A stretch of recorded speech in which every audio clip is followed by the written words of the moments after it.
مکتوب‌های استاد عینی جزئی از تاریخ پرحادثه ملت ماست. مکتوب‌های عینی افشاگری راه پرشیب و فراز و ناهموار مردم تاجیک در جاده تاریخ سازی است. مکتوب‌های استاد عینی بیانگر تلاش‌های بی‌دریغ او در جاده دولت سازی نوین تاجیکان است.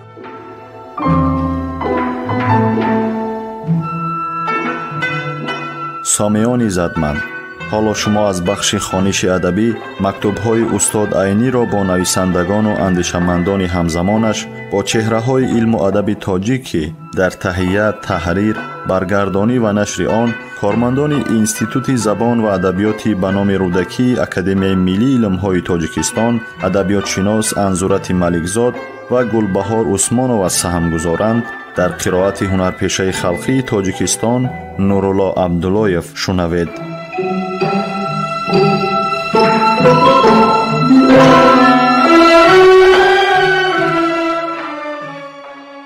نامه‌های تبریکاتی به افتخار 30 سالگی فعالیت ادبی و اجتماعی استاد عینی. سال 1935 از شادونس. به رفیق عینی: بسیار افسوس می‌خورم که امروز نمی‌توانم شخصاً دست شما را فشارم. مبارکبادی صمیمانه مرا قبول کنید.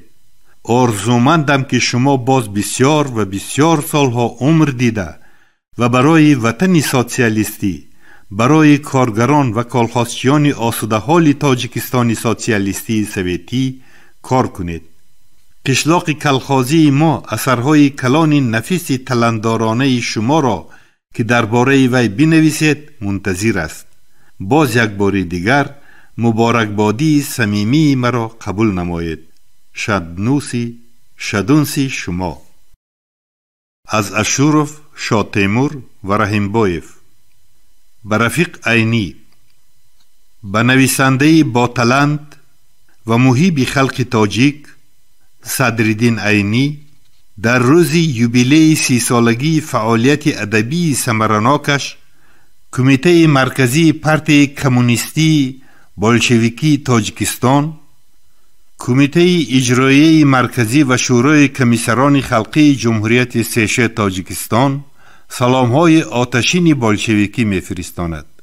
قلم با مهارت استاکارانه شما و گرمی دل مبارزان محبت خلق تاجیک را به خود کشید. نام شما در بین مهنتکشان دیگر جمهوریت‌های برادری هم مشهور گردید.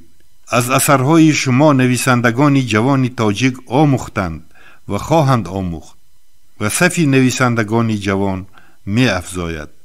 کمیته مرکزی پارتی کمونیستی بولشویکی کیم و اسکخ تاجیکستان به شما سالهای دراز برای سعادت وطن سوسیالیستی ما همین طور کاری با غیرت می خواهد. کاتب کمیته مرکزی تاجیکستان اشورف، رئیس کیم جمهوری سویتی سوسیالیستی تاجیکستان شاه تیمور، رئیس اشکخه جمهوری سویتی سوسیالیستی تاجیکستان رحیمبایف.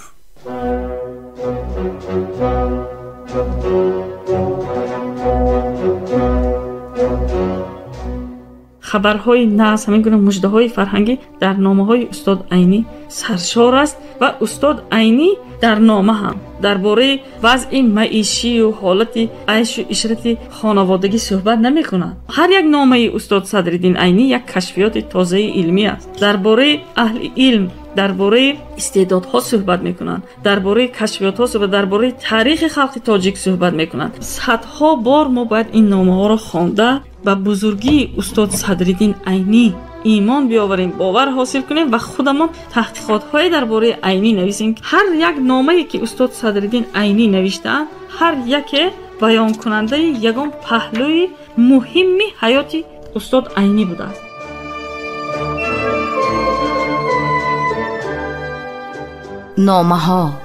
نامه‌های سرنوشت ساز و تاریخ ساز ملت. نامه‌های اصالت‌آفر و آرمانگرای ملی. نامه‌های خودشناسی و خودآگاهی ملی. نامه‌های افتخار برانگیز و هویت سازی استاد بزرگ صدرالدین عینی.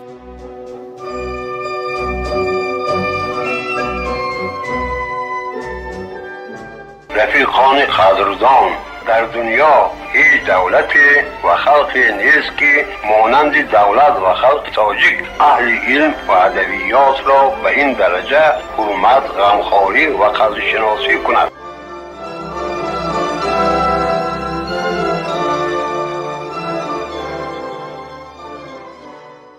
از نصرالدین خوجایف.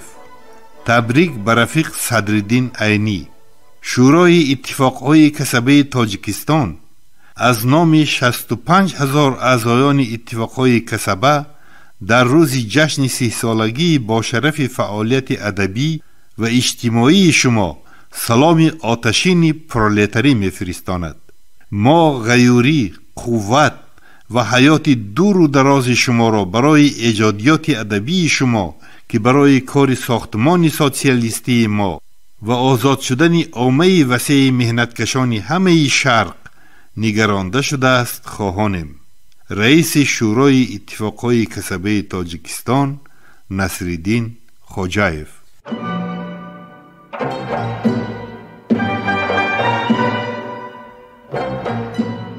سامعان عزتمند، یادرس می‌شویم که شما از بخش خوانش ادبی مکتوب‌های استاد عینی را با شخصیت‌های بزرگ زمانش که دارای اهمیت مخصوص علمی و ادبی‌اند در قرائت هنرپیشه خلقی تاجیکستان نورالله عبداللهیف از رادیوی فرهنگ شنیدید.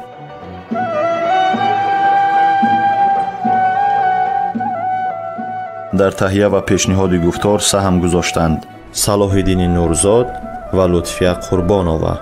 انجام خوانش ادبی شاد و مسرور باشد.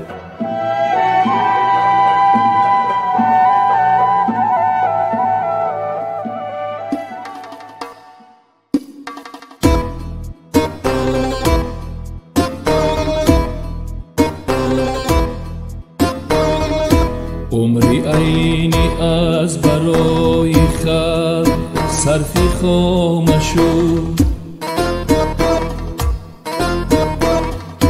خلقی ما را دفتری عینی شهادت نامشو. عمری عینی از برای خلق صرفی خامشو، خلقی ما